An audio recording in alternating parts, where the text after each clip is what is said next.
మా ఊర్లో సంతకు వెళ్ళామనమాట. సో, సంతకు వెళ్ళినప్పుడు అక్కడ తాటి ముంజలు అమ్ముతున్నారు. ఇంకా తాటి ముంజలు చూడగానే నాకైతే ఇంక తినాలి అనిపిచ్చేసింది. అందులో సమ్మర్ కాబట్టి ఇంకా తాటి ముంజలు చూడగానే ఇంక తినాలి అనిపిస్తూ ఉంటది కదా!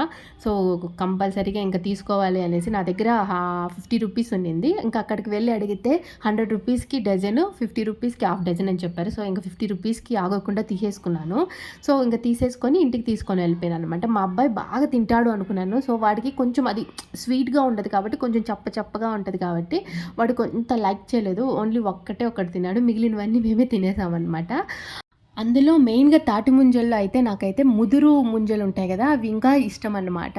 సో, ఎలా ఉంటదంటే అది కొరికి తిన్నప్పుడు అదోలాగుంటది. అండ్ కొబ్బరి తిన్నట్టు ఉంటది. సో, లేత ముంజల కంటే కూడా ముదురువైతే చాలా బావుంటాయి. సో, మీలో ఎవరికైనా కొంచెం ముదిరిపోయిన ముంజలంటే ఎవరికైనా ఇష్టం ఉంటే కామెంట్ చేసి చెప్పండి.